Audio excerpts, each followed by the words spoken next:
نہ ملا پانی اسے آگ بجھانے کے لیے، نہ ملا پانی اسے آگ بجھانے کے لیے، جل گیا بھائی کا جھولا، جل گیا بھائی کا جھولا، تو سکینہ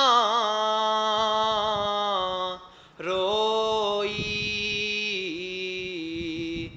دیکھا جب باپ کا لاشا، تو سکینہ روئی، اوڑھ کر سر پہ ردا، کان میں در پہنے ہوئے، اوڑھ کر سر پہ ردا، کان میں در پہنے ہوئے، سامنے آئی جو رملہ، سامنے آئی جو رملہ، تو سکینہ روئی، دیکھا جب باپ کا لاشا، تو سکینہ روئی، مار کر سید مظلوم کے ہونٹوں پہ چھڑی، مار کر سید مظلوم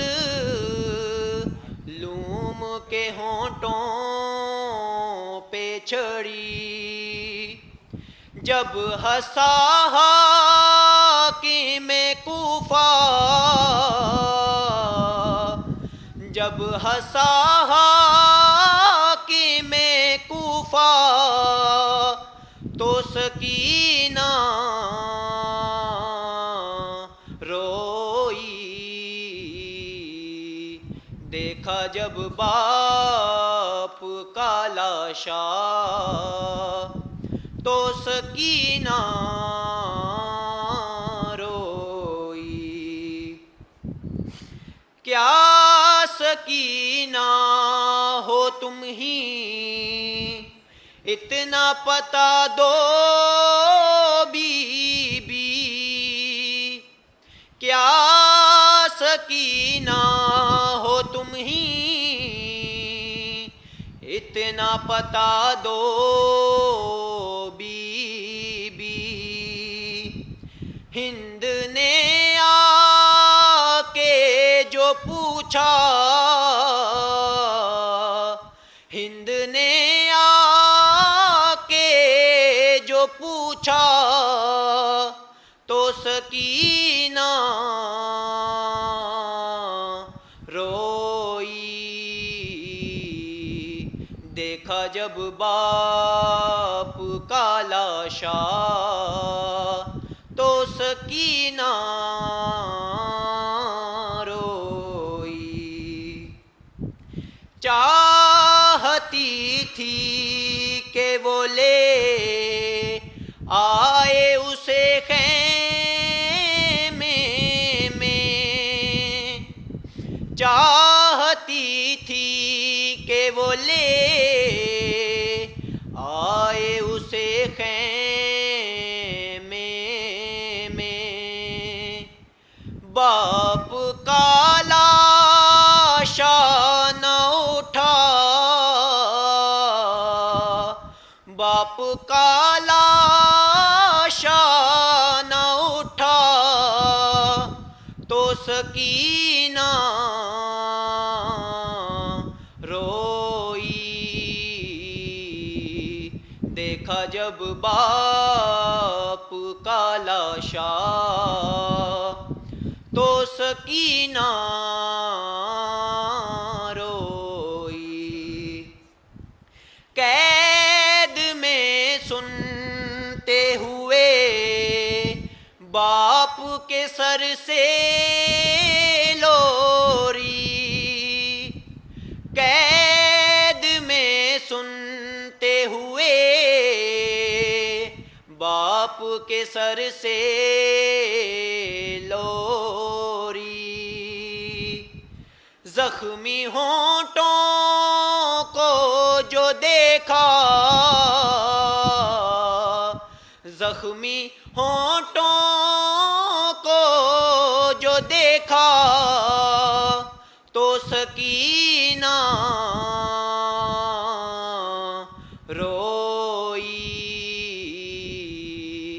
دیکھا جب باپ کا لاشا تو سکینہ روئی، دیکھا جب باپ کا لاشا تو سکینہ روئی۔ بآواز بلند ہے صلوات۔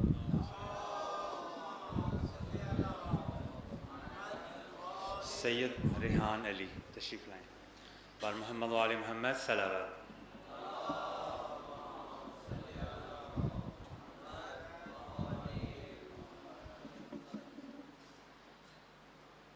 درود بھیجیے۔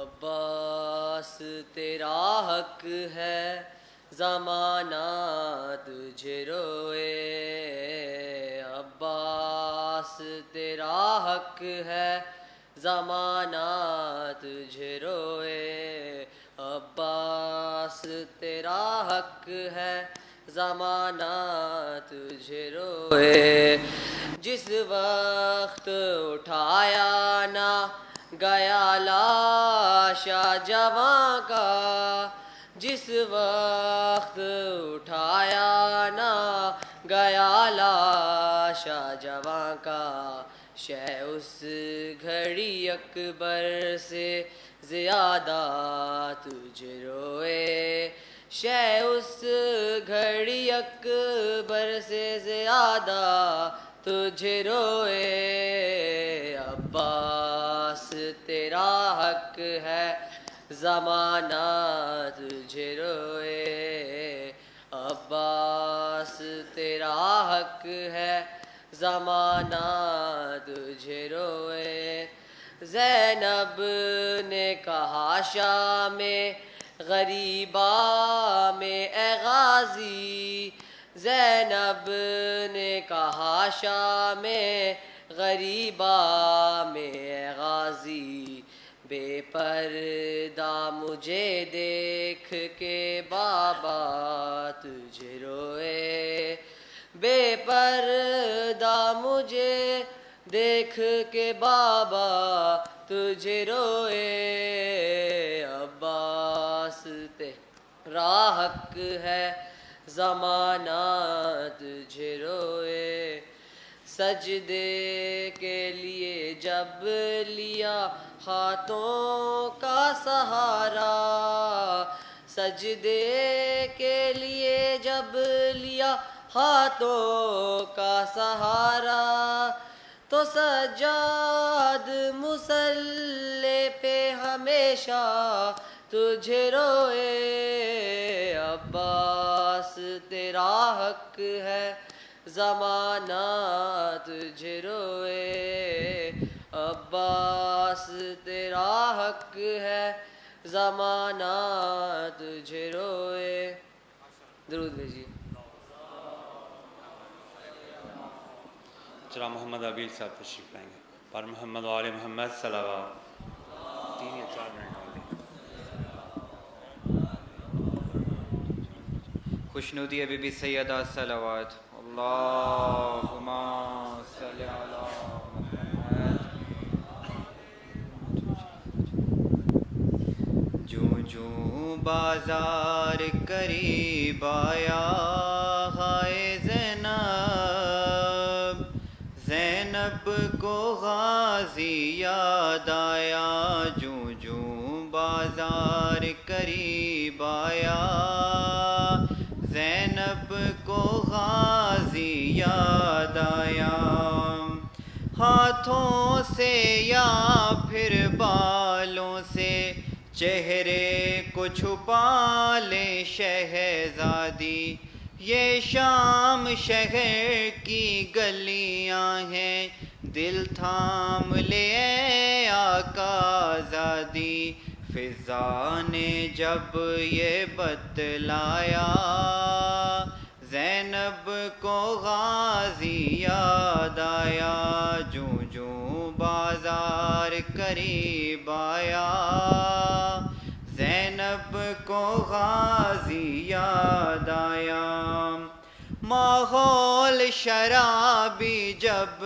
دیکھا، بابا کی وصیت یاد آئی، کوئی تو مجھے چادر لا دے، ہونٹوں پہ یہی فریاد آئی، جب کوئی نہیں چادر لایا، زینب کو غازی یاد آیا، جوں جوں بازار قریب آیا، ہائے زینب، زینب کو غازی یاد آیا، صلوات۔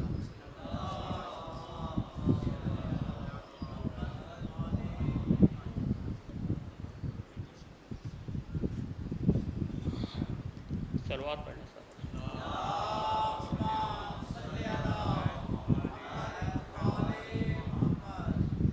کہتے تھے عابد مزتر، آنکھوں سے لہو برسا کر، اے محمد باقر، اے محمد باقر، زنجیر میری قسمت ہے اور دھوپ میں بھی شدت ہے، جلتی ہوئی اس بیڑی پر تم اشک بہانا دلبر، ہے محمد باقر، ہے محمد باقر، رکھنا ہے خیال سکینہ، دکھ اس کے کم ہی کہنا، جب روئے وہ گھبرا کر تم سایہ کرنا سر پر، ہے محمد باقر، ہے محمد باقر، نعرہ سلوات۔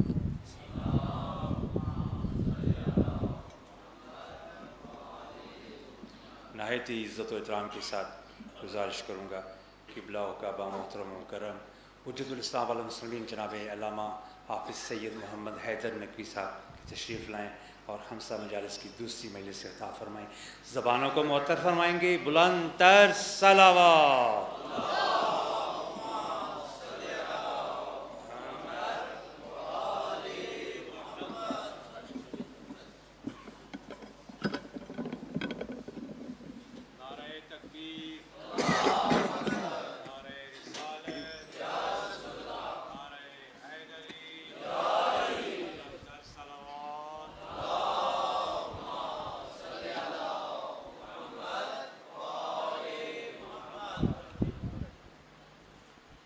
ایک بار پھر صلوات پڑھیں محمد وعلیہ۔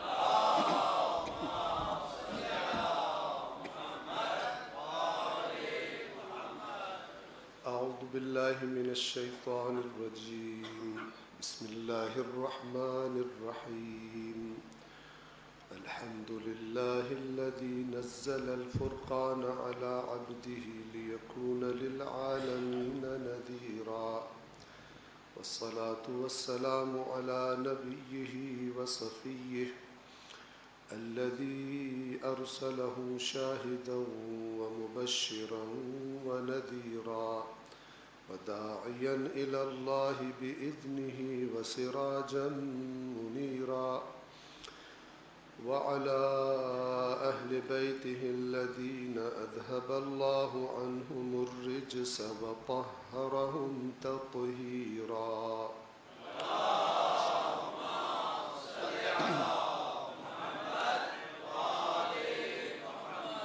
أما بعد فقد قال الله تعالى في القرآن الحكيم وهو أصدق القائلين: أعوذ بالله من الشيطان الرجيم بسم الله الرحمن الرحيم يا أيها الذين آمنوا اتقوا الله وابتغوا إليه الوسيلة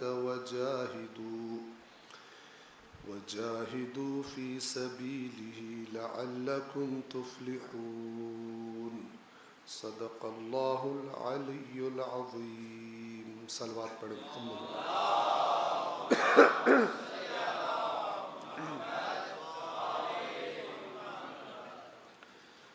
سورہ مبارکہ المائدہ آیت نمبر 35 آپ کی خدمت میں تلاوت کی. خالق کائنات صاحبان ایمان کو فلاح اور کامیابی کے لیے جو چیزیں ضروری ہیں ان کی طرف اس آیت کریمہ میں ارشاد فرما رہا ہے. یہ بھی لفظ ارشاد کا بھی میں معنی آپ کی خدمت میں عرض کر دوں. عام طور پر مشاعروں میں یا کسی بزرگ سے یہ کہا جاتا ہے کہ ارشاد فرمائیں، تو ہمارے ذہنوں میں یہ ایسے ضمناً ارشاد کا لفظ آیا تو میں نے کہا آپ کی خدمت میں عرض کر دوں. ارشاد کا ہمارے ذہنوں میں مطلب ہوتا ہے ارشاد فرمائیے، یعنی کچھ بولیے جو آپ نے بولنا، جبکہ ارشاد کا معنی ہوتا ہے صحیح راستے کی رہنمائی. یاد رہے گا انشاءاللہ. آپ آیت الکرسی کی تلاوت فرماتے ہیں تو اس میں وَلَا يَئُودُهُ حِفْظُهُمَا وَهُوَ الْعَلِيُّ الْعَظِيمُ کے بعد جو اگلی آیت ہے وہ کیا ہے؟ لا اکراہ فی الدین قد تبین الرشد من الغی. یہ جو رشد ہے اسی سے ارشاد ہے، اور ارشاد کرنے والے کو مرشد کہتے ہیں.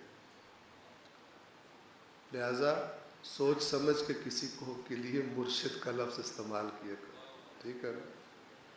مرشد یعنی ارشاد کرنے والا، رشد کی طرف رہنمائی کرنے والا. اب رشد کا معنی کیا ہے؟ قد تبین الرشد من الغی. اللہ تعالیٰ فرما رہا ہے دین میں کوئی زبردستی نہیں ہے. کیوں؟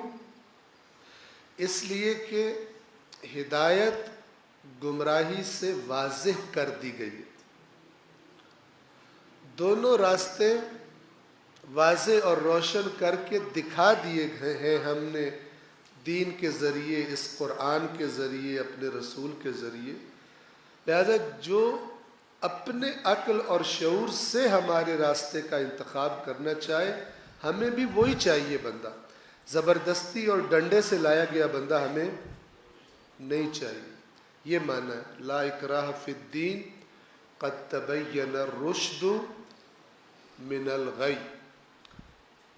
اب اگر کوئی مثال کے طور پہ شاعر کوئی عشقیہ قسم کی، گھٹیا عشقیہ قسم کی نظم سنا رہا ہو تو اس کو نہیں کہا جاتا ارشاد فرمائیے، چونکہ وہ تو گمراہ فرمائیے کر رہا ہوتا. ارشاد فرمائیے یعنی ہماری رہنمائی فرمائیے. تو یہ لفظ ارشاد اسی کے لیے ہوتا ہے کہ جو رہنمائی کر رہا ہو، صحیح ڈائریکشن میں آپ کو آگے بڑھنا سکھا رہا ہو. ٹھیک ہے؟ لہذا سب سے بڑا مرشد کون ہے؟ اللہ تبارک و تعالی. اس کے بعد مرشد کون ہے؟ محمد و آل محمد علیہم الصلاۃ والسلام. اور لفظ ارشاد سب سے زیادہ انہی کو زیب دیتا ہے اور انہی کے لیے مناسب ہے. اگرچہ کسی بھی اچھے رہنما کو یہ لفظ استعمال کرنا یہ جائز ہے اور ایک احترام والی تعبیر ہے. تو سورۃ المائدہ کی آیت نمبر 35 میں اللہ تبارک و تعالی صاحبان ایمان کو رہنمائی فرما رہا ہے کہ اگر فلاح پانا چاہتے ہو، اگر کامیاب ہونا چاہتے ہو، تو پھر یہ 3 چیزیں تمہاری زندگی میں، اس دنیا میں جو تم نے وقت گزارنا ہے، یہ 3 چیزیں تمہارے لیے ضروری ہیں. فرمایا اے ایمان والو، اللہ کا تقوی اختیار کرو اور اس کے قریب ہونے کے لیے، اس کا قرب حاصل کرنے کے لیے وسیلہ تلاش کرو اور اس کی راہ میں جہاد کرو. یہ 3 چیزیں اگر تم ان کی طرف متوجہ ہو گئے تو پھر نتیجہ کیا نکلے گا؟ امید ہے کہ تم فلاح پا جاؤ. لعلکم تفلحون. تو ہم نے کل کی مجلس میں کچھ مقدماتی باتیں کی تھی، ابتدائی باتیں کی تھی، تاکہ اور زیادہ دلچسپی کے ساتھ ہم اس آیت کریمہ کو سمجھ سکیں. تو ہم اپنی ڈسکشن کا آغاز کرتے ہیں اس آیت کریمہ کے پہلے حصے سے.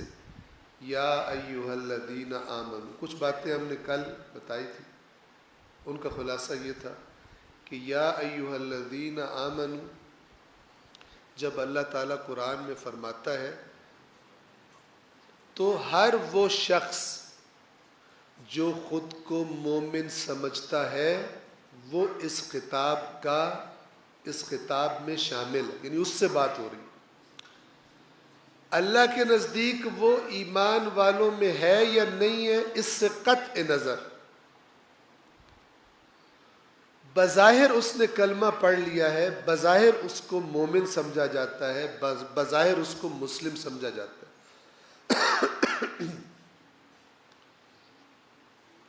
تو اللہ کا خطاب اس سے، اس میں اونچے درجے والے بھی، حقیقی مومن بھی شامل ہیں، اور اس خطاب میں وہ بھی شامل ہیں کہ جو کہتے تو ہیں ہم ایمان لائے ہیں، لیکن ان کی حرکتیں ایمان والوں کی حرکتیں نہیں ہیں. مثلا جیسے کل آپ کو مثال دی تھی، جو شخص جو کہے وہ کرے بھی، وہ مومن کہلاتا ہے. حقیقت میں وہ مومن ہوتا ہے یا وہ جو کہہ دے لیکن جب کرنے کا ٹائم آئے تو سستی دکھائے یا نہ کرے؟ ان دونوں میں سے آپ کے خیال میں کون مومن کی صفت رکھتا ہے؟ جی، اہل بیت اطہار نے اپنی دعاؤں میں یہ دعائیں مانگی ہیں. ان کی دعائیں بھی تربیت ہیں، ان کی دعائیں بھی ارشاد ہے. ارشاد بمعنی رہنمائی، رشد کا سبب ہے. دعا مانگتے ہیں کہ اے پروردگار میرے عمل کو میرے قول کی تصدیق کرنے والا قرار دے. یہ دعا بھی ہے اور دعا پڑھنے والے کو بتایا بھی جا رہا ہے کہ یہ مطلوب چیز ہے کہ وہ بات کر جو تو نے، وہ بات زبان سے بول جو تو نے کرنی بھی ہے. کئی لوگوں کو یہ بیماری ہوتی ہے، جب کسی محفل میں بیٹھے ہو بڑھ چڑھ کے دعوے کرتے ہیں اور جب عمل کا موقع آتا فارغ ہو جاتے، نہیں کرتے.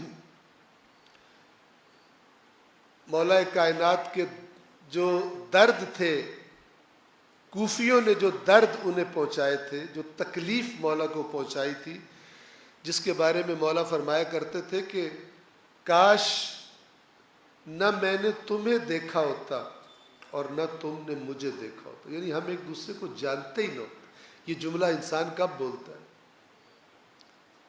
جب سامنے والے سے بے حد اس کو اذیت اور تکلیف پہنچی. کہتا ہے کاش میں نے تمہیں دیکھا ہی نہ ہوتا، کاش ہم ایک دوسرے کو جانتے ہی نہ ہوتے. یا کبھی فرمایا کہ تم نے میرے دل کو پیپ سے بھر دیا. زخم جب خراب ہو جاتا ہے تو اس میں پیپ پڑ جاتی. تو مولا کائنات کیا ان سے کہتے تھے؟ تم نے نہ صرف یہ کہ مجھے زخم لگائے ہیں میرے دل پہ، بلکہ ایسے زخم پر زخم لگائے ہیں کہ وہ خراب ہو گئے، پیپ پڑ گئی، ٹھیک ہی نہیں ہوتے. یہ کون لوگ تھے؟ ان کی جو صفات آپ کو ملیں گی وہی صفات جن پر قرآن نے لوگوں کی مذمت کی ہے، اے ایمان والوں کہہ کر کہ وہ کیوں کہتے ہو جو کرتے نہیں. اسی طرح آپ کو نہج البلاغہ کے خطبوں میں بھی ملے گا کہ مولا فرماتے ہیں جب تم باتیں کر رہے ہوتے ہو تو تمہاری باتیں ایسی ہوتی ہیں، تمہارے دعوے ایسے ہوتے ہیں بڑے بڑے کہ لگتا ہے پہاڑوں کو ہلا دو گے. تم پہاڑوں کو اپنی جگہ سے ہٹا دو، اتنے تم بڑے بڑے دعوے کرتے ہو.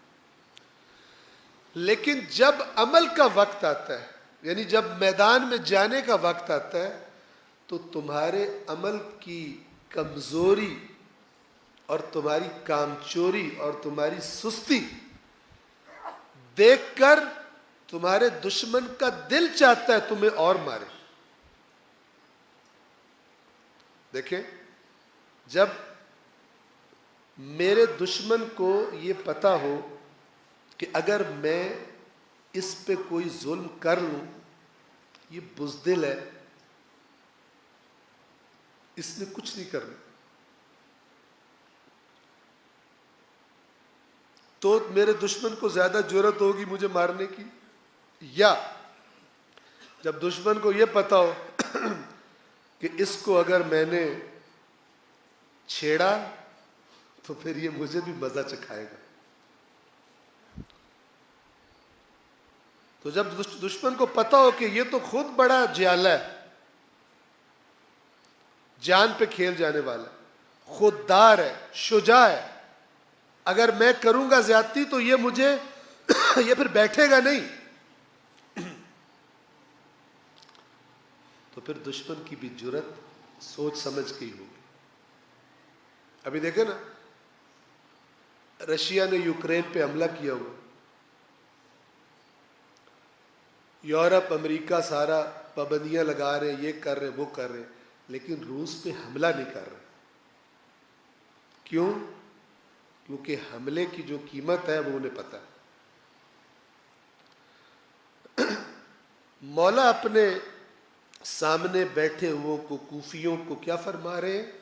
تم جب باتیں کرتے ہو تو پہاڑ ہلانے لگتے ہو، اور جب تم عمل کرتے ہو تو اتنا گویا گھٹیا تمہارے عمل کا، کتنا کم تمہارا عمل ہوتا ہے، اتنی سستی تمہارا دشمن تمہارے اندر دیکھتا ہے کہ اس کو دل کرتا ہے تمہیں مارے.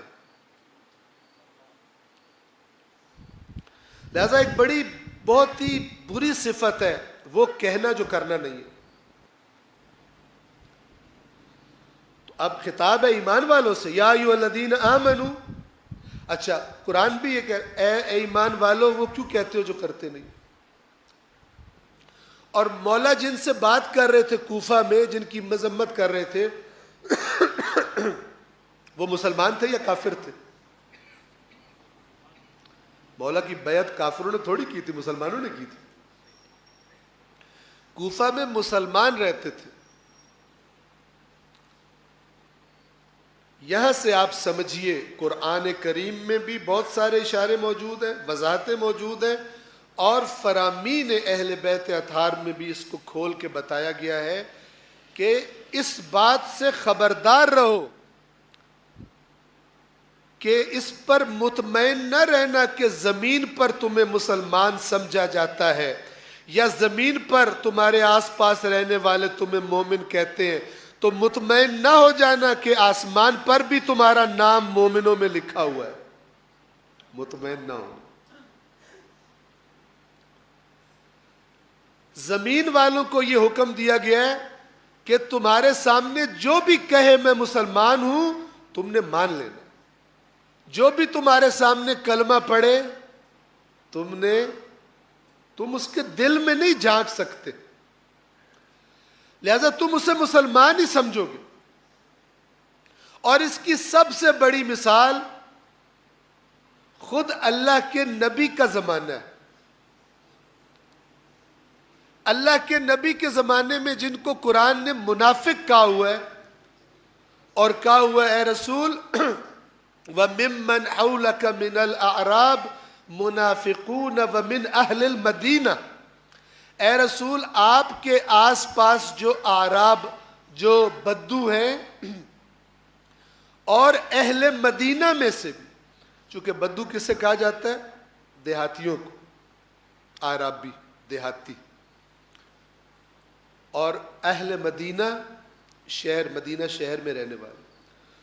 تو اعراب میں سے بھی اور اہل مدینہ میں سے بھی, اور دور دور نہیں, وَمِمَّنْ حَوْلَكَ ان لوگوں میں سے جو آپ کے آس پاس ہیں, منافقون ان میں منافق بھی. لا تعلمهم اے رسول آپ ان کو نہیں جانتے, نحن نعلمهم ہم ان کو جانتے. توجہ فرما رہے ہیں. تو اب یہاں پہ ہو سکتا ہے ذہن میں سوال آ جائے تو رسول پاک کو نہیں پتا تو کون ہے منافق؟ یہ سوال اللہ سے کریں جس نے قرآن مجید میں یہ آیت رکھی ہوئی. بغیر آیت کا اچار بنائے ہوئے, اپنی مرضی کا اور اس کو مرونڈا بنائے ہوئے, چونکہ اللہ سب سے بہتر جانتا ہے نبی کو کیا پتہ ہے اور کیا. لا تعلمهم اے رسول آپ کے آس پاس منافق ہیں, آپ کو نہیں ہے علم. نحن نعلمهم ہمیں علم, ہم آپ کو بتا رہے. یہ سورہ توبہ کی آیت ہے. ایک اور سورت ہے سورہ محمد,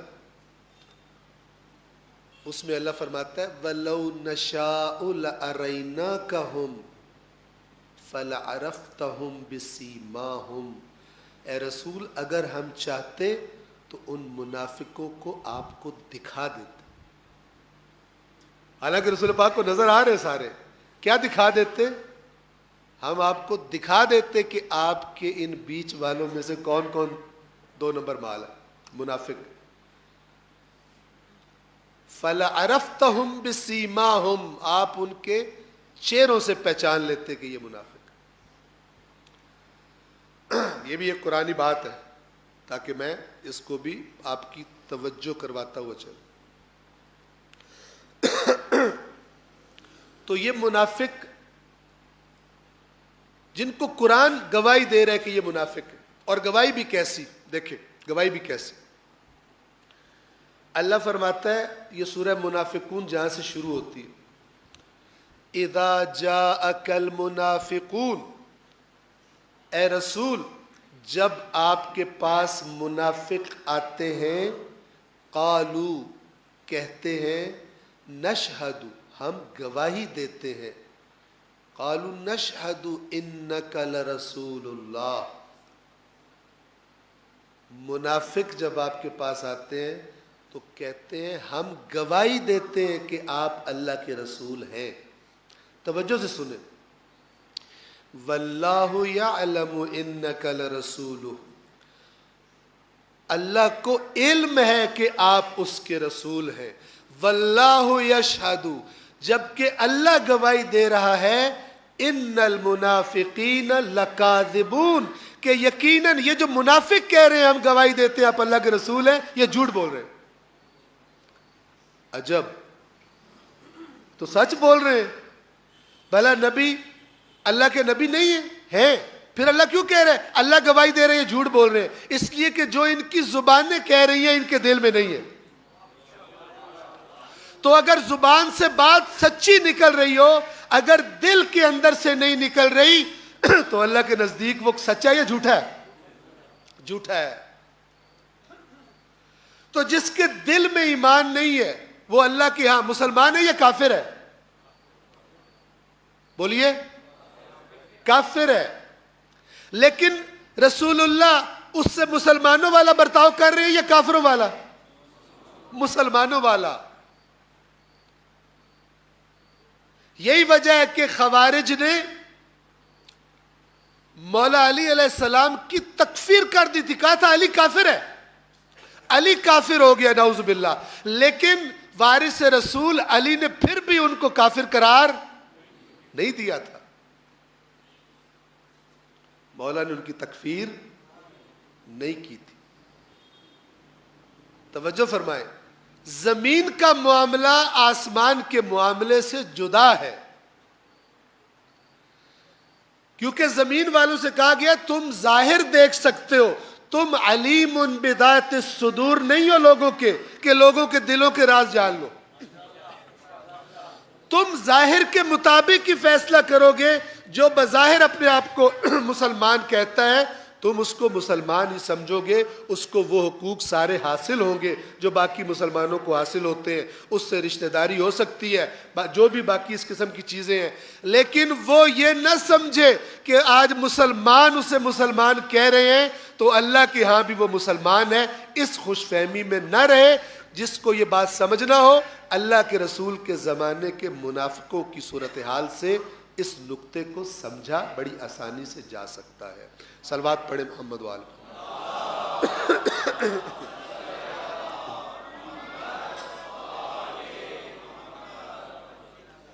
اور یہ جو معیار, قرآنی معیار اور قرآنی قانون جو میں یہاں آپ کی خدمت میں عرض کرتا ہوں یہ یونیورسل ہے. یہ نہیں ہے کہ اگر 1400 سال پہلے علامات پائی جاتی ہوں تو وہ تو منافق, اور اگر 1400 سال بعد مجھ میں پائی جاتی ہوں تو میں مومن. توجہ فرما رہے ہیں. قرآن کی آیات انسان کے باطن کو دکھا دینے والا آئینہ ہے. جیسے آپ کے ڈریسنگ ٹیبل پہ لگے ہوئے شیشے اور واش رومز میں لگے ہوئے شیشے آپ کو آپ کی شخصیت ظاہر دکھاتے ہیں, اسی طرح آیات قرآن انسان کو اس کا باطنی حقیقی چہرہ دکھاتی. اب منافق کا اندر تو نہیں کوئی دیکھ رہا نا, لیکن وہی منافق جب یہ آیات اتری ہوں گی قرآن میں, ان آیات نے اسے اندر سے شیشہ دکھا دیا ہوگا کہ بچہ زیادہ سمارٹ مت بن, جس کے سامنے تو نے پیش ہونا ہے اس کو پتہ ہے کہ تو جو رسول کو رسالت کی گواہی دے رہا ہے تو دل سے نہیں دے رہا, تو زبان سے دے رہا ہے, تو جھوٹا ہے. جس نے تیری پکڑ کرنی ہے اللہ نے اس کے سامنے یہ چکر بازیاں نہیں چل سکتی. دنیا والوں کو چکر دے سکتا ہے لیکن آسمان والے کو تو چکر نہیں دے سکتا. تو معیار یونیورسل ہے. جب کوئی قرآن پڑھے تو اگرچہ آیات, یہ میں اس لیے کہہ رہا ہوں کہ بعض اوقات جب میں بعض جگہوں پہ میرے ساتھ ایسا ہوتا ہے کہ جب میں قرآن کی آیات بتاتا ہوں تو بعض لوگوں کو یہ لگتا ہے کہ مولانا صاحب نے ہمیں یہودی بنا دیا. توجہ فرما رہے ہیں. حالانکہ اللہ تعالیٰ معاف کرے, جب کوئی مسلمان ہے تو میری کیا مجال کہ اسے کہوں تو یہودی ہے. لیکن انہیں لگتا کیوں ہے؟ ان کو لگتا یوں ہے کہ جو صفات یہودیوں کی بتائی جا رہی ہیں ان کو لگتا ہے کہ ہمارے اندر ہیں, تو پھر اللہ پہ تو غصہ کر نہیں سکتے, پھر میرے اوپر چڑھ جاتا ہوں. توجہ فرما رہے ہیں.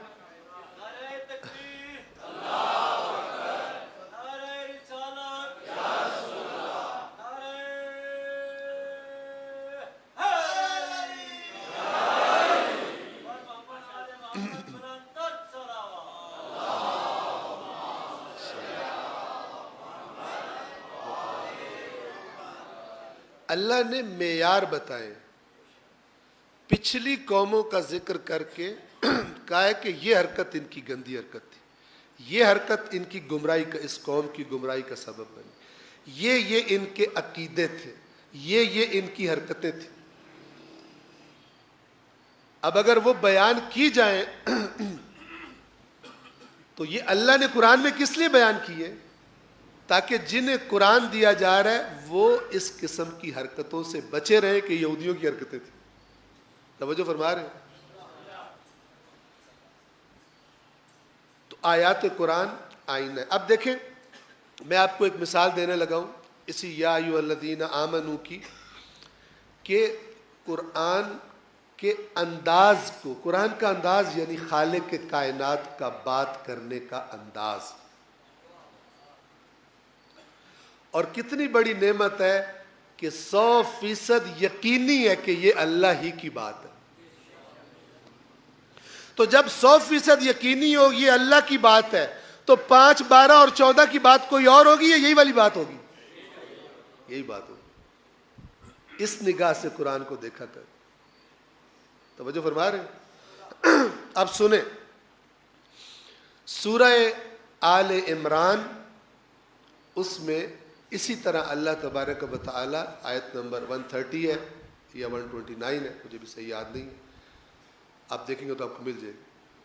فرماتا ہے, سٹارٹ یہی سے فرما رہا ہے, یا ایھا الذین آمنوا. میں آپ کو قرآن مجید کو پڑھنے کا طریقہ بتا رہا ہوں, کس طرح پڑھیں, اس امید پر کہ انشاءاللہ پہلے ہی آپ پڑھتے ہوں گے, ورنہ آپ اگر نہیں پڑھتے تو پڑھنا شروع کر دیں. جو قرآن نہیں پڑھتا, میں آپ جتنے بیٹھے ہوئے ہیں, جو بھی نہیں پڑھتا, اس قرآن نے کہا ہے کہ وہ قیامت کے دن پچھتائے گا. اہل بیت اطہار نے فرمایا جو قرآن نہیں پڑھتا وہ پچھتائے گا. توجہ فرما رہے ہیں؟ لیکن آپ دیکھیں کہ اہل بیت کو ماننے والی قوم پھر بھی قرآن مجید کتنا پڑھتی ہے. کل میں نے آپ کو مثال دی تھی, اگر کوئی بندہ آ کے آیات قرآن ہی سناتا جائے, ہونا تو یہ چاہیے تھا کہ لطف آتا, لیکن اچھا ہی نہیں لگے گا, کیونکہ مزاج ہی نہیں ہے مانوس آیات قرآن سے. صرف چند آیات جو بیچ میں سے نکالی ہوئی ہیں جس پہ ذرا نعرے شارے لگ گئے, اس کے علاوہ باقی اللہ جانے تھے, اللہ کا رسول جانے, وہ پتہ نہیں کس کے لیے نازل ہوئی تھی. انداز دیکھیں اللہ تبارک و تعالیٰ کی گفتگو کا, بات کا انداز کیا ہے. یہ سورہ آل عمران کا جو میں آپ سے کہہ رہا ہوں, یا ایھا الذین آمنوا. آپ کے پاس کتنے دن ہوتے ہیں؟ پہلی محرم سے لے کے اب تقریباً 8 ربیع الاول تک شیعہ قوم عزاداری کرتی ہے. اگر اس عزاداری میں قرآن کو بھی حصہ دے دیا جائے, قرآن بھی بیان ہو, تو اللہ کی قسم اس پوری دنیا میں شیعوں سے زیادہ قرآن جاننے والی عوام نہیں ملے گی. لیکن افسوس کہ ہلڑ بازی میں ٹائم زیادہ گزار دیتے ہیں, اور جب باہر نکلتے ہیں یاد بھی نہیں ہوتا کیا سیکھی یہ بات, یہ نہیں, صرف یہ ہوتا ہے کہ بس جنت ساڈی. اور حالانکہ اہل بیت نے جو قرآن کے بارے میں تاکید کی ہے, تو دنیا کی تمام قومیں جو اپنے آپ کو قرآن والا کہتی ہیں, تمام مسالک, حق یہ بنتا تھا اہل بیت کی شاگردی کا اور ان کی پیروکاری کا, کہ قرآن کے معاملے میں جب نام لیا جاتا تو سب کے ذہن میں پہلے آتی شیعہ قوم, کہ جس طرح قرآن ان کو آتا ہے کسی دوسرے کو. لیکن ابھی کیا حالت ہے؟ اللہ بہتر جانے تھے, اللہ کا رسول اور اہل بیت بہتر جانے. جانتے ہم بھی ہیں, لیکن ابھی فی الحال میں ان کا نام لے رہا ہوں. سنیے قرآن کیسا ہے, ٹیسٹ, اس کا ٹیسٹ ذرا چکھیے. یا ایھا الذین آمنوا, اے ایمان والو, لا تأکلوا الربا, سود نہ کھاؤ, سود نہ کھاؤ, اضعافا مضاعفہ, بڑھا چڑھا کر, سود پھر سود پہ سود نہ کھاؤ. کتنے ایمان والے ہیں اس ملک پاکستان میں جو ڈٹ کے سود کھاتے ہیں, ڈٹ کے کھاتے ہیں. اور پھر یہ سمجھتے ہیں کہ سود کے پیسے سے اگر ہم مسجد بنوا دیں گے، ٹھیک ہے، ایک دفعہ کما لیں، پیچھے پھر دین کا بھی بیلنس کر لیں گے، تو پھر اگر ہم حج کر لیں گے، پھر ہم زیارتیں کر لیں گے مولا حسین کی، تو یہ سود کا ہمیں NRO مل جائے گا۔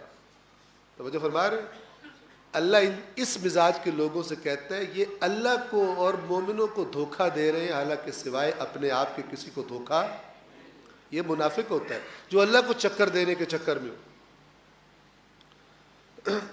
جب آپ اسلام کو روند کر بعد میں کوئی اسلامی کام کریں تو اللہ یہ کہہ کے ریجیکٹ کر دیتا ہے کہ تو جو یہ کر رہا ہے تجھ پر تو وہ پہلا کام کرنا ہی حرام تھا، تو نے وہ کیوں کیا؟ تو مجھے چکر دیتا ہے، پہلے 2 نمبری کر کے بیچ سے جو کمائی کی ہے اس میں سے تھوڑے سے مجھے دے کے تو سمجھتا ہے کہ میں کوئی سو کالڈ ججوں کی طرح ہوں جو بے ایمان ہوتے ہیں، ایمانداروں کی بات نہیں کر رہا، میں کوئی اس طرح کا ہوں کہ بس میں خوش ہو جاؤں گا، یا تیرے حرام کی کمائی سے تو مولا علی کو خوش کر دے کوئی دیگ پکا کے، یا غوث پاک کو خوش کر دے، یا کسی صحابی کو خوش کر دے۔ توجہ فرما رہے، سب کی بات کر رہا ہوں، تو اللہ تعالیٰ تیرے اس چکر میں آ جائے گا۔ اللہ تبارک و تعالیٰ کو گندے پیسوں کی ضرورت ہی نہیں، اللہ تعالیٰ کو تب پیسہ خرچ کیا قبول ہے جب وہ پاک پیسہ ہو اور حلال پیسہ ہو۔ یا ایھا الذین آمنوا لا تأکلوا الربا، اے ایمان والو سود نہ کھاؤ، ربا نہ کھاؤ، اضعافا مضاعفہ، بڑھا چڑھا کر۔ توجہ سے سنیں، انداز قرآن ذرا سمجھے۔ واتقوا اللہ، اور اللہ کا تقوی اختیار کرو، لعلکم تفلحون، تاکہ تم فلاح پاؤ۔ اب اگلی آیت غور سے سنو، خطاب کن سے ہو رہا ہے؟ خطاب کن سے ہو رہا ہے؟ مومنوں سے۔ غور کیجئے گا، یا ایھا الذین آمنوا لا تأکلوا الربا اضعافا مضاعفہ واتقوا اللہ لعلکم تفلحون۔ اگلی آیت میں فرمایا واتقوا النار، اور اس آگ سے بچو، اس آگ سے ڈرو کہ جو آگ واتقوا النار التی اعدت للکافرین، اور اس آگ سے بچو جو تیار کی گئی ہے، کن کے لیے؟ بات کن سے ہو رہی ہے؟ یعنی اللہ کہہ رہا ہے کہ میرے پیارے پیارے مومنوں، اگر سود کھانا نہیں چھوڑو گے تو تمہارا اینڈ وہی ہوگا جو میں نے کافروں کے لیے جگہ تیار کی۔ سمجھ رہے؟ اب اگر کافر سود کھائے تو وہ تو دوزخ میں جائے، لیکن اگر مومن سود کھائے تو کیونکہ اس نے اس سود کے پیسے سے بڑے بڑے نیک کام بھی کیے ہوئے ہیں، اللہ تعالیٰ بخش دے گا۔ اس فراڈ کا نام کچھ اور تو ہو سکتا ہے، اسلام نہیں ہو سکتا۔ یہ قرآن کا انداز ہے۔ آپ کے پاس کوئی قرآن کی اچھی اپلیکیشن ہے اپنے موبائل میں تو آپ اس میں عربی میں لکھیں یا ایھا الذین آمنوا، ٹھیک ہے؟ جب آپ یا ایھا الذین آمنوا اسی میں سے کاپی کر کے، اسی کی کسی آیت میں سے کاپی کر کے، اور اس کا صرف یہ والا حصہ یا ایھا الذین آمنوا اس اچھی کسی ایپ کی سرچ والی جگہ میں ٹائپ کر دیں، پیسٹ کر دیں، یا کاپی پیسٹ کر لیں یا ٹائپ کر دیں، تو قرآن کی وہ تمام آیات جو یا ایھا الذین آمنوا سے شروع ہو رہی ہیں وہ آپ کے سامنے آ جائیں، پھر آپ کو پتہ لگے گا آٹے اور دال کا بھاؤ کیا ہے۔ توجہ فرما رہے ہیں؟ اور یہ آیات جب اتری تھی تو وہ کون لوگ تھے جن کو یا ایھا الذین آمنوا کہا جا رہا تھا؟ وہ لوگ جو ہر روز رسول اللہ کی زیارت کیا کرتے تھے یا نہیں کیا کرتے تھے؟ ہاں، مسجد نبوی میں انہی کی زبان اطہر سے یہ آیات سنتے تھے یا نہیں سنتے تھے؟ اور دھمکیاں کن کو ہیں؟ انہی کو ہیں۔ سمجھے قرآن کو، قرآن کے بارے میں بڑوں نے بڑے بڑے گپلے کیے ہوئے۔ یا ایھا الذین آمنوا ما لکم، اے ایمان والو تمہیں کیا ہے، اذا قیل لکم انفروا فی سبیل اللہ اثاقلتم الی الارض، جب تم سے کہا جاتا ہے کہ اللہ کی راہ میں نکلو تو تم بھاری ہو کے زمین سے لگ جاتے ہو. اے ایمان والو تمہیں کیا ہو گیا؟ اگر تم نہیں نکلو گے، ارضیتم بالحیات الدنیا من الآخرہ، یہ تمہارا رویہ بتا رہا ہے کہ تمہیں آخرت نہیں، تمہیں دنیا چاہیے، دنیا پہ راضی ہو گئے ہو. اللہ تو تکلف نہیں کرتا، ٹھیک ہے نا. یہ رسول اللہ کے آس پاس موجود لوگوں سے بات ہو رہی. پھر اللہ تبارک و تعالی ان کی تمام، اس جماعت کی تمام فضیلتوں کے ہوتے ہوئے آگے ان سے کیا کہہ رہے ہیں؟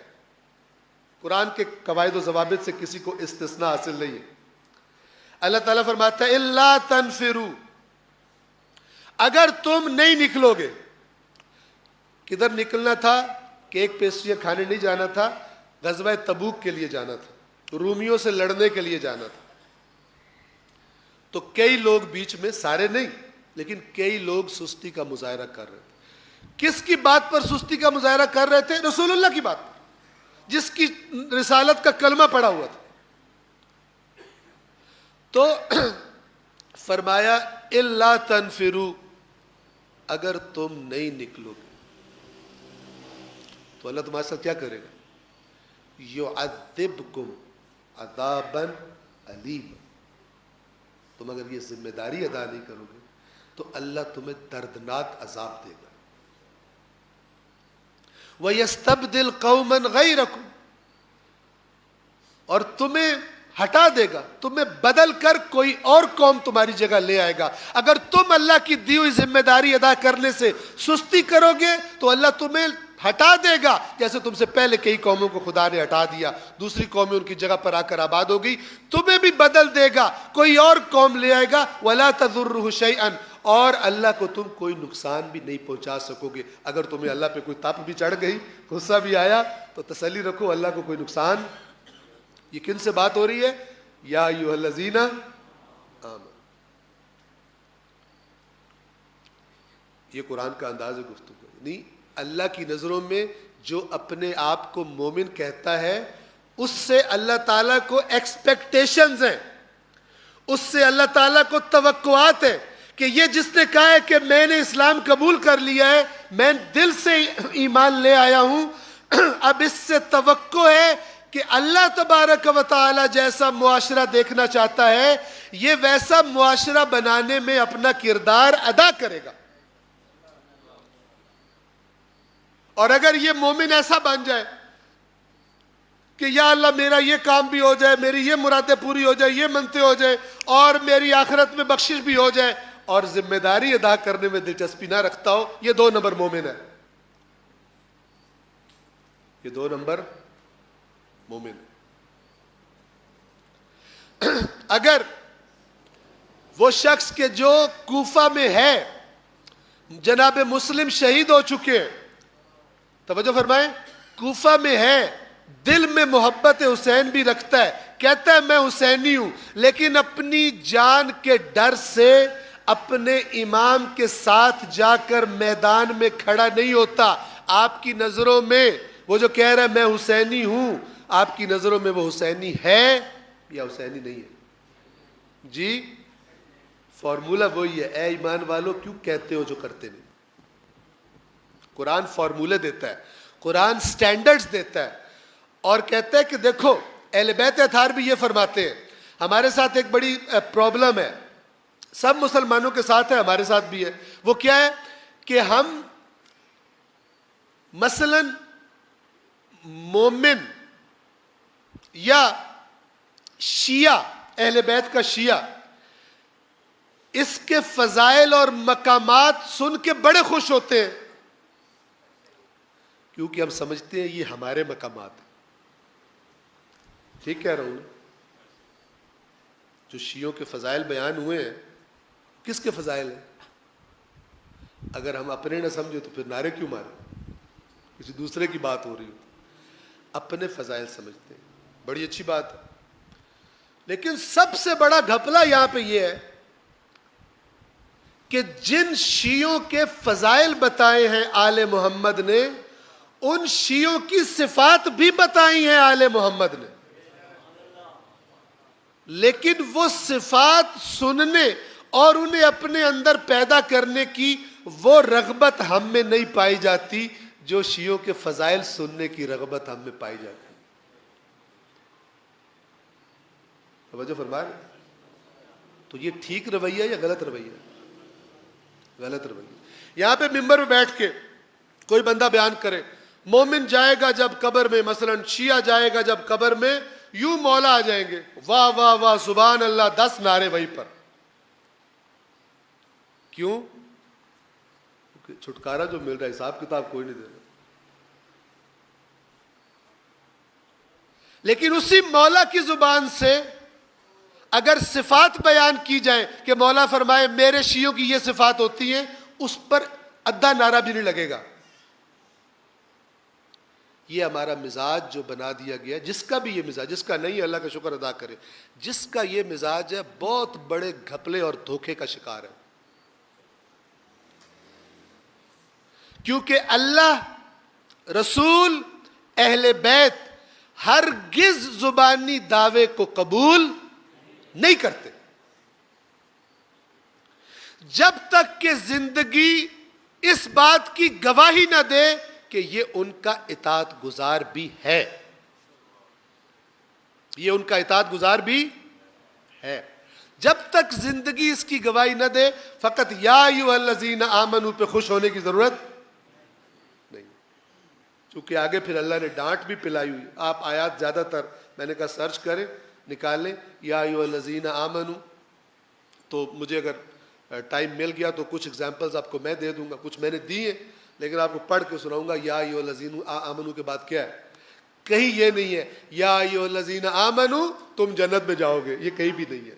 ڈیوٹیاں بتائی ہوئی ہیں اور کہا گیا یہ کرو گے تو جنت میں جاؤ گے، نہیں کرو گے وہاں ڈالوں گا واتقوا النار التی اعدت للکافرین. تو پھر یہ نہ سمجھنا کہ تم ایمان لے آئے تو بس کام تمہارا پار ہوگی، یہ بیڑی تمہاری. اگر یہ کام نہیں کرو گے اس جگہ پہ تمہارا اینڈ ہوگا جو تیار کی گئی ہے کافروں کے لیے.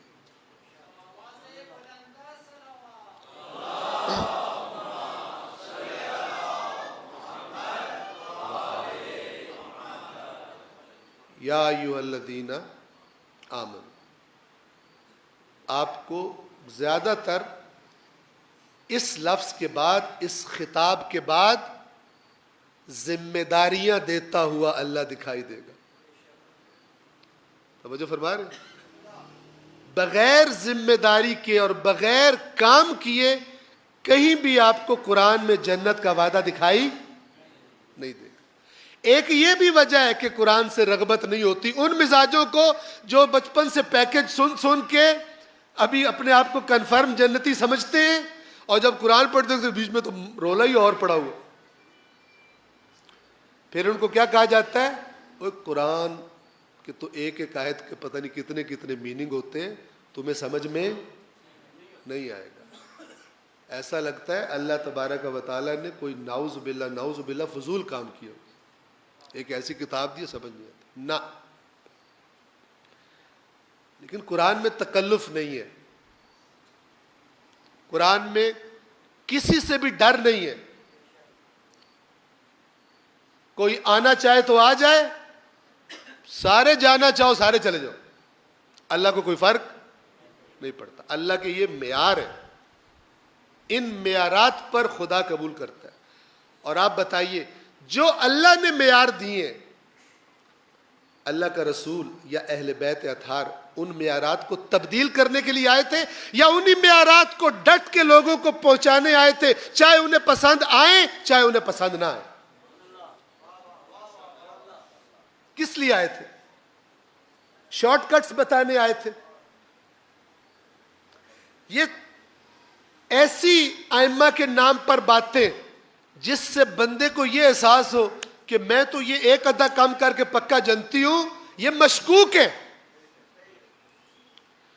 جب تک کہ ان کا معنی صحیح معنی آیات قرآن سے جو تصویر بنتی ہے دین کی اور باقی روایات محمد و آل محمد سے جو تصویر بنتی ہے دین کی، جو معنی اس تصویر کے مطابق نہیں ہے وہ روایت مشکوک ہے، اگرچہ اس کے خریدار اور اس کی طرف رغبت کرنے والے زیادہ ہوں۔ ورنہ آپ خود سوچئے، امام حسین سے اللہ کو کوئی دشمنی تھی؟ بندے ساتھ نہیں آ رہے، بیٹھ جاتے وہیں پہ مدینہ میں۔ کیوں اپنا بدن پیش کیا تیروں کے سامنے اور تلواروں کے سامنے؟ کیوں پیش کیا؟ کیوں اتنے سمجھانے والے سمجھا رہے امام حسین کو، اتنے نہ سمجھتے امام حسین کہ ان کو سمجھ نہیں آ رہی؟ اللہ کی قسم سمجھانے والے نہ سمجھتے، حسین نہ سمجھ نہیں تھے۔ حسین اپنی ڈیوٹی اللہ کی طرف سے جو عائد ہوتی تھی وہ ادا کر رہے تھے۔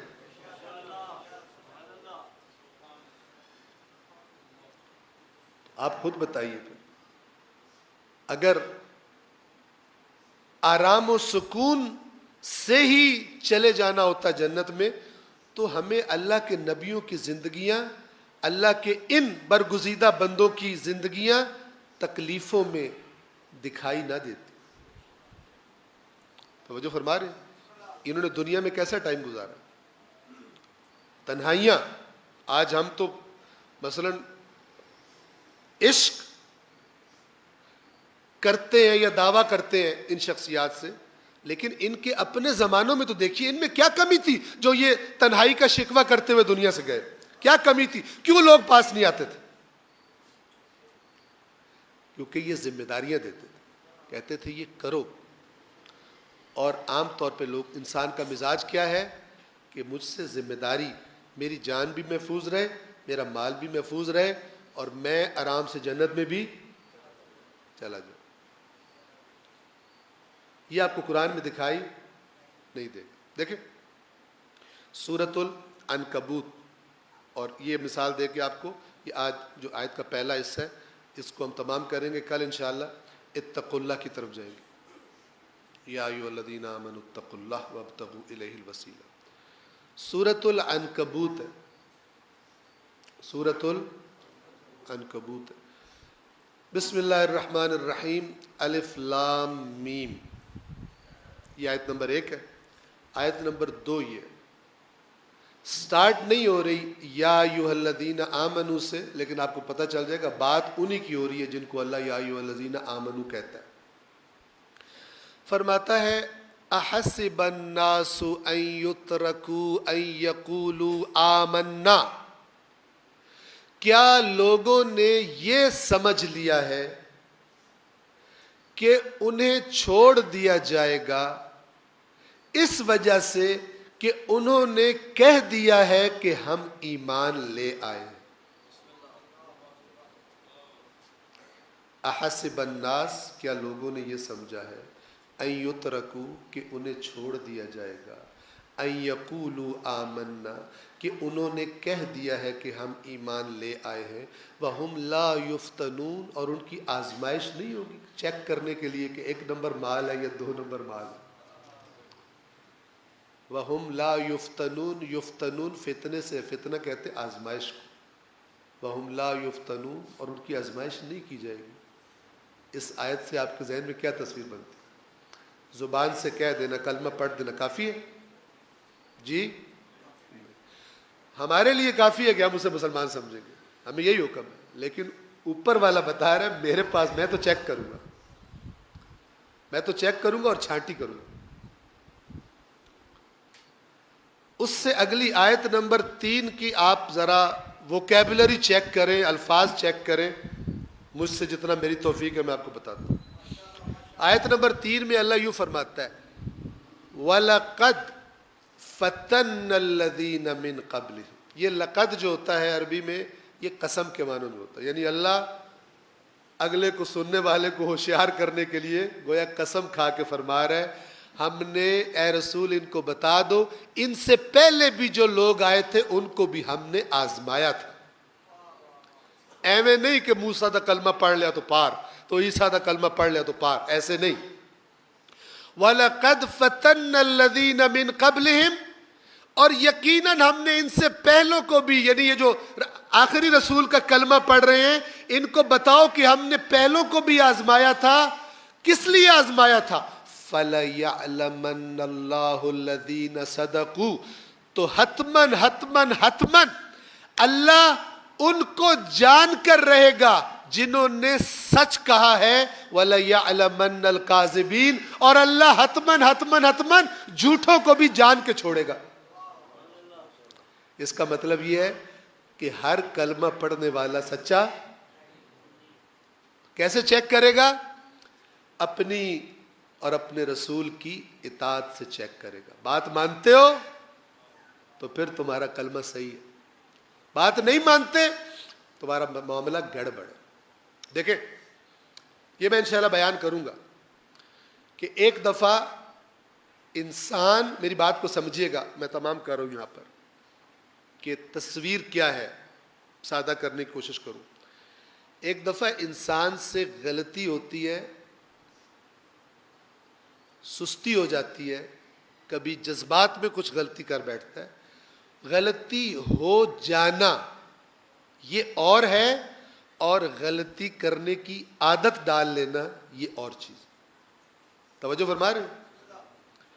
ایک دفعہ رخ میرا ادھر ہی ہے, کوشش میری یہی ہے کہ میں اپنے پروردگار کی اطاعت کروں, لیکن کبھی کبھی مجھ سے غلطی ہو جاتی ہے, نو پرابلم, یہ قرآن نے بتایا ہوا. لیکن ایک دفعہ ہے کہ میرا رخ ہی ابلیس کی طرف ہے. زبان سے کہتا ہوں میں اللہ والا ہوں, میں رسول والا ہوں, لیکن میری عملی زندگی گواہی دے رہی ہے کہ میں زیادہ شیطان کی سنتا ہوں. جتنی شیطان کی سنتا ہوں اتنی محمد والے محمد کی نہیں سنتا. ہاں, یہ کس لیے؟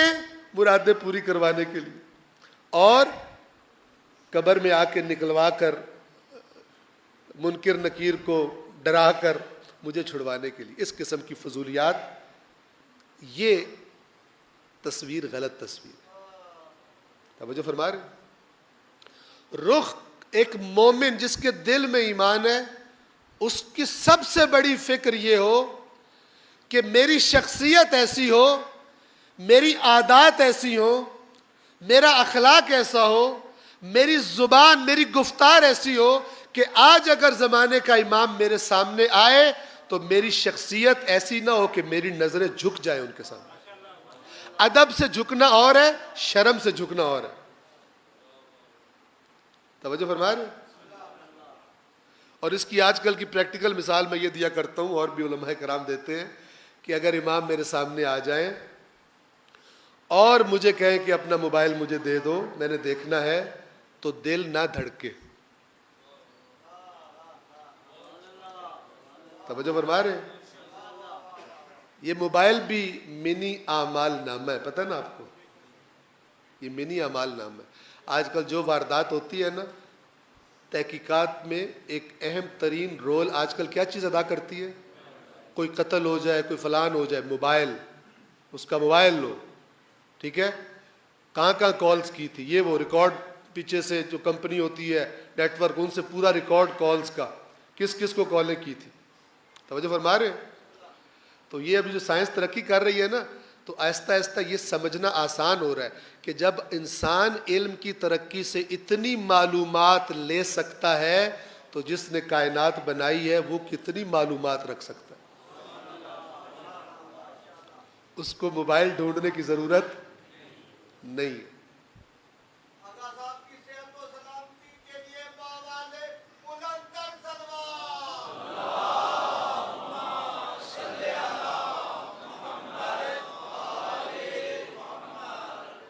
اگر ہم نے قلب اہل بیت اطہار کو راضی کرنا ہے اور اپنے زمانے کے امام کے بالخصوص قلب کو راضی کرنا ہے, تو وہ ہماری زبان کی باتوں سے نہیں ہو سکتا جب تک کہ ہمارا عمل ان کے فرامین کے مطابق نہ ہو.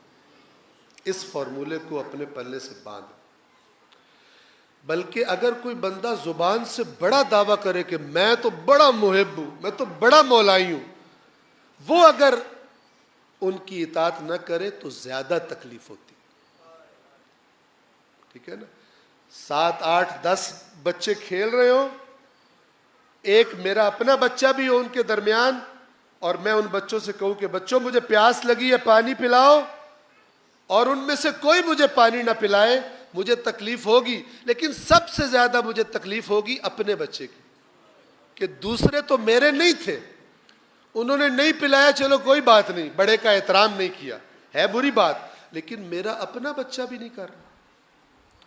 اسی طرح جو خود کو اہل بیت کا کہتے ہیں, وہ جب اللہ کی نافرمانی کرتے ہیں, ان کی زندگیاں خدا نخواستہ جب اس طرح ہو جو محمد والے نہیں ہیں, جو ایمان والے نہیں ہیں, جو اسلام والے نہیں ہیں, تو اس سے زیادہ تکلیف ہوتی. اور ہم کوشش کریں کہ ان ہستیوں کو جن کو بہت تکلیفیں پہلے ہی پہنچائی جا چکی ہیں ان کی زندگیوں میں, ہم اپنے اعمال سے ان کو تکلیف نہ پہنچائیں. سید سجاد کتنی تکلیفیں اٹھائیں,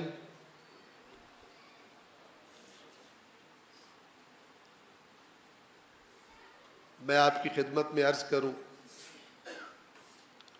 ہمارے لیے بول دینا بھی آسان ہے اور سن لینا بھی آسان ہے, لیکن کوئی جا کر قلب زین العابدین سے پوچھے کہ کربلا کے بعد اس دل پر کیا کیا گزری. وہ مولا کا جملہ میں نے آپ کو سنایا نا کہ تم نے میرے دل کو پیپ سے بھر دیا, لیکن مولا علی نے بھی وہ کچھ نہیں دیکھا جو سجاد نے دیکھا. مولا علی مظلوم ہے, لیکن حکمران وقت بھی تھے, لوگوں کی خیانتوں سے تکلیف میں تھے. لیکن آپ کی خدمت میں عرض کروں, جب مولا کو ضربت لگی تھی, سید سجاد کی مصیبت, سید سجاد کے مصائب, اس کا تھوڑا سا تصور میں آپ کی خدمت میں عرض کرنا چاہتا ہوں کہ مولا سجاد کے مصائب میں اور مولا علی کے مصائب میں کیا فرق ہے. مثلا مولا علی کو جب ضرب لگی تھی مسجد کوفہ میں, تو دونوں بیٹوں نے, حسنین علیہ السلام نے, اپنے بابا کو, خون بہت بہہ گیا تھا, کمزوری, زخم بڑا شدید تھا, مولا اپنے قدموں پر کھڑے نہیں ہو پا رہے تھے, تو ان دونوں شہزادوں نے اپنے بابا کو سہارا دے کر گھر کی طرف چلنا شروع کیا. جب گھر قریب آیا نا عزادارو, تو ایک دفعہ مولا نے اپنے بچوں سے سوال کیا کہ بیٹا حسن, بیٹا حسین, میں اپنے پیچھے سے کچھ لوگوں کی آوازیں سن رہا ہوں, یہ کون لوگ ہیں؟ جواب ملا, بابا یہ سب آپ سے محبت کرنے والے, یہ کوفہ کے وہ یتیم و مسکین ہیں کہ جن کا آپ سہارا تھے, رات کے اندھیروں میں جن کے خالی پیٹ آپ کی وجہ سے بھرا کرتے تھے. آپ کو ضربت لگنے کی اطلاع ملی ہے, آپ کی احوال پرسی کے لیے آئے ہیں, آپ کو سلام کرنے کے لیے آئے ہیں. میرے مولا کی غیرت کو سلام. میرے مولا نے فرمایا, میرے بچوں, میرا گھر قریب ہے, ان سے کہو یہی سے واپس چلے جائیں. جانتے ہیں عزاداروں کیوں؟ میرے مولا نے خود فرمایا کہ میری بچیوں نے, میری زینب نے, میری ام کلثوم نے آج تک اپنے بابا کو اس حال میں نہیں دیکھا, اس طرح خون میں لت پت نہیں دیکھا. کہیں ایسا نہ ہو کہ اپنے بابا کو اس حال میں دیکھ کر گریے میں ان کی آوازیں بلند ہو جائیں اور میری بچیوں کی آوازیں نامحرموں کے کانوں پر پڑے. بس میں عرض کروں گا کہ اے مولا آپ پر سلام, آپ کی غیرت و حمیت پر سلام. آپ ہی کا پوتا سجاد جس کا نام ہے, کتنی بار اس کو برداشت کرنا پڑے گا. نامحرموں کا مجمع ہوگا, بے مکنا و چادر آپ کی بیٹیاں ہوں گی, کبھی دربار میں پیش کی جائے گی, کبھی بازار میں تماشا بنایا جائے گا. الا لعنت اللہ علی القوم الظالمین وسيعلم الذين ظلموا أي منقلب ينقلبون. پروردگار ہماری اس عبادت کو، اس ذکر کو اپنی بارگاہ میں قبول فرما۔ پروردگار مومنین جو اپنے دلوں میں پریشانیاں یا حاجات رکھتے ہیں، مومنین کی مشکلات کو آسان فرما۔ پروردگار سیلاب زدگان پر اپنی رحمت نازل فرما، اس مشکل کو ان پر آسان فرما۔ پروردگار ہم سب کو ان مصیبت زدہ اپنے بھائیوں کی مدد کرنے کا فریضہ ادا کرنے کی، دوسروں کو ترغیب دلانے کی ہم سب کو توفیق عطا فرما۔ ہمارے مرحومین بالخصوص ہماری ملت کے شہداء کے درجات کو بلند فرما۔ ہم سب کا خاتمہ حقیقی ایمان پر اور حقیقی محبت محمد و آل محمد پر فرما۔ اللہم صلی علی محمد و آل محمد۔